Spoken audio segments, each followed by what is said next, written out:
মার্কেটে ভালো কারেকশনের মধ্যেই এখন মার্কেট ট্রেড করছে, কিন্তু তার সত্ত্বেও মাঝে মাঝে কিন্তু মার্কেটের মধ্যে আমরা ছোট ছোট র্যালি দেখতে পাচ্ছি। আপনি হয়তো মনে করছেন ট্রেড নেবেন, কিন্তু কোন স্টকে ট্রেড নেবেন এটা চিন্তা ভাবনা করার আগেই মার্কেটের র্যালি শেষ হয়ে যাচ্ছে। তাই কিন্তু ইটিএফ এ ট্রেড করাও কিন্তু অনেক বেটার। ইটিএফ এ যদি আপনি রেগুলার ট্রেড করে ইনকাম করতে পারেন, সেখানেও আমরা দেখতে পাচ্ছি প্রায় 3 থেকে 5% মান্থলি ইনকাম করা যায়।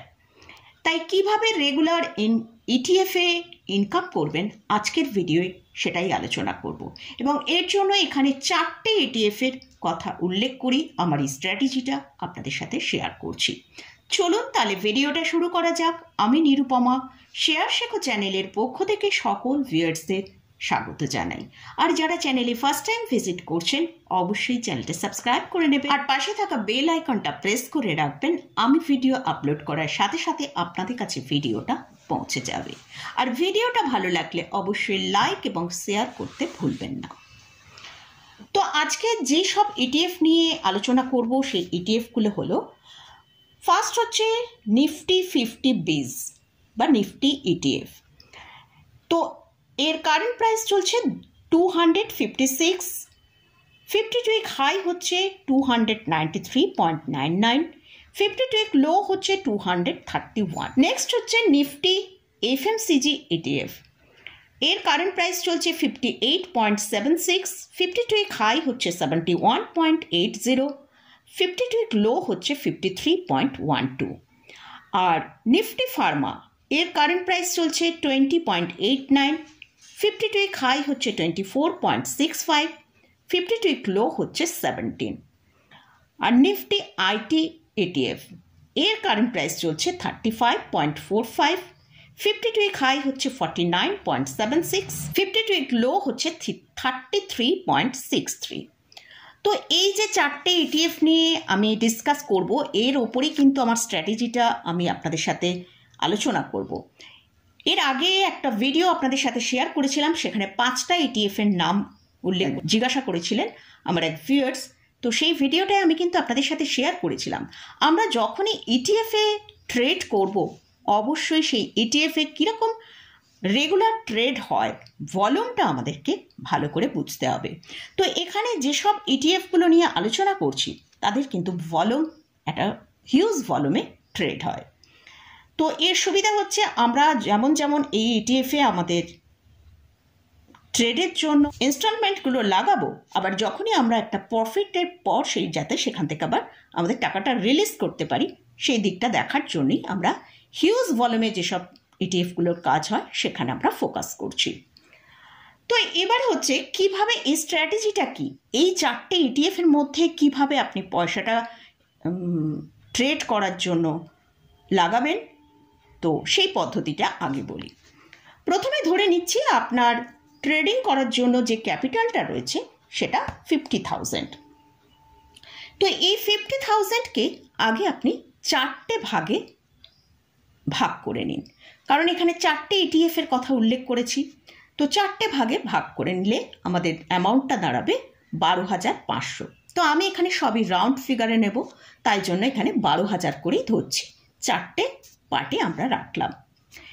এবারে যেহেতু এখানে 4টে ইটিএফ, তাই কিন্তু আমরা এই 4টে ইটিএফের মধ্যে 12,000 করে রেখেছি। প্রত্যেকটা পার্টে 12,000 কিন্তু আমরা একসাথে লাগাবো না, সেখানেও আমরা 3টে পার্টে কিন্তু 12,000কে ভাগ করে নিচ্ছি। কারণ আমরা ধরুন নিফটি ইটিএফে একসঙ্গে 12,000 টাকা ট্রেড করার জন্য লাগিয়ে দিলাম, কিন্তু দেখা গেল নিফটি নিচের দিকেই আসতে থাকছে, তাহলে কিন্তু আমাদের টাকাটা হ্যাং হয়ে যাবে, সেখান থেকে আমরা বেরোতে পারবো না। আমরা চাইছি রেগুলার এই থেকে কিন্তু ট্রেড করে ইনকাম করতে। তো তার জন্যই কিন্তু এই 12,000, প্রত্যেকটা পার্টে যে 12,000 আছে তাকে আবার 3টে ভাগে ভাগ করলাম, অর্থাৎ প্রত্যেকটা ইনস্টলমেন্ট হবে 4,000 টাকা করে।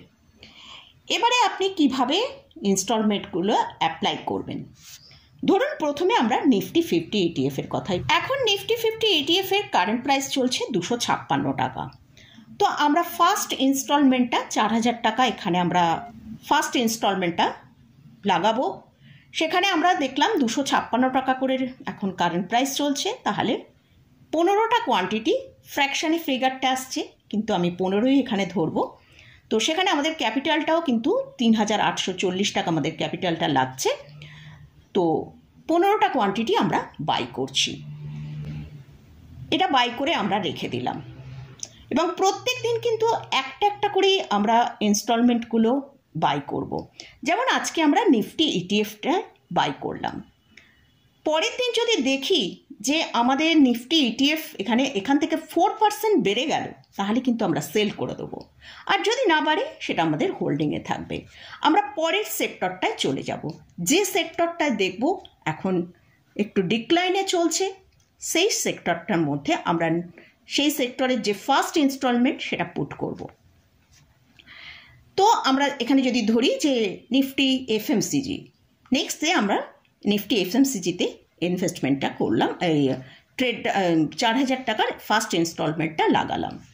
এইভাবে আমরা কিন্তু আরও বাকি দুটোকেও সেখানে ইনস্টলমেন্টগুলো পরের দিন করে লাগাবো।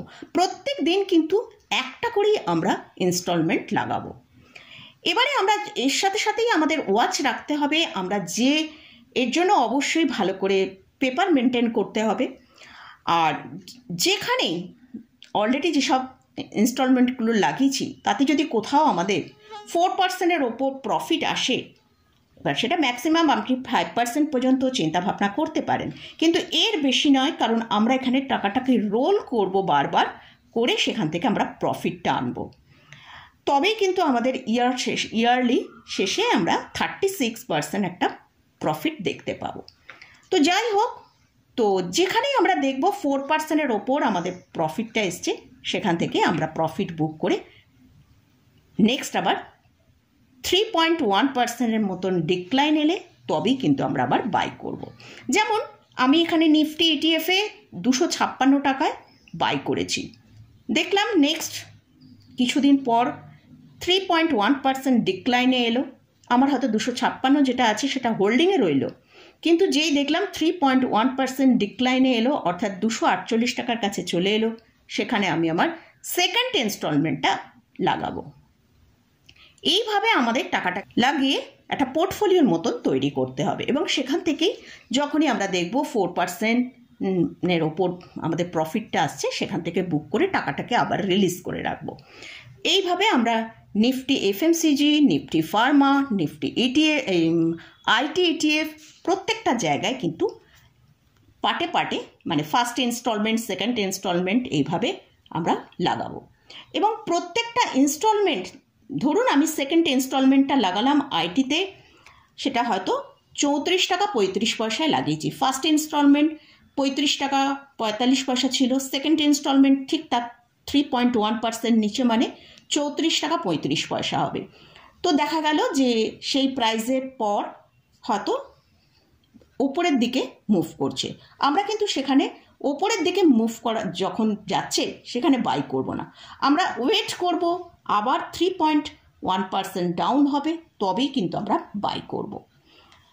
তো এইভাবে কিন্তু আমাদের পুরো টাকাটাকে রোল করে, এবং সেই টাকা থেকে যখনই আমরা 4%-এর বেশি প্রফিট পাবো, সেই প্রফিটটা বুক করে নিয়ে টাকাটাকে রিলিজ করে নিয়ে আবার আমরা এইভাবে রোল করব। তবে প্রত্যেকটা সেক্টরের জন্য কিন্তু যে সেক্টরে 12,000 করে রেখেছি, সেই সেক্টরের জন্যই কিন্তু আপনাকে আবার বাই করতে হবে, এবং সেটা যদি প্রাইজের জন্য ওয়েট করতে হয় সেটা ওয়েটও করতে হবে, কারণ সেই প্রাইজে এলে তবেই কিন্তু আমরা বাই করব। এইভাবে রোল করে করেই কিন্তু আমাদের ট্রেডিংটা করতে হবে। যদি এই জিনিসটা বুঝতে একটু অসুবিধে হয়, তাহলে আরও একবার ভিডিওটা চালিয়ে দেখে নিতে পারেন, তাহলে জিনিসটা বুঝতে সুবিধা হবে। তো মোটামুটি এই স্ট্র্যাটেজিটা আমার মনে হলো ট্রেডিং করার জন্য বেশ ভালো একটা স্ট্র্যাটেজি, তাই আমি আপনাদের সাথে শেয়ার করলাম। তবে এই স্ট্র্যাটেজি ফলো করার আগে অবশ্যই আপনাদের যিনি ফাইন্যান্সিয়াল অ্যাডভাইজার আছে তার সাথে একবার পরামর্শ করে নেবেন, অথবা ভালো করে যদি এই স্ট্র্যাটেজি বুঝতে পারেন, আপনারা পেপার ওয়ার্ক করে দেখে নিয়ে তারপরে কিন্তু প্র্যাকটিক্যালি এটাকে অ্যাপ্লাই করবেন। তো মোটামুটি আজকের মতন ভিডিওটা এখানেই শেষ করছি। ভিডিওটা যদি ভালো লাগে অবশ্যই লাইক করবেন, শেয়ার করবেন, সাবস্ক্রাইব করবেন। ধন্যবাদ।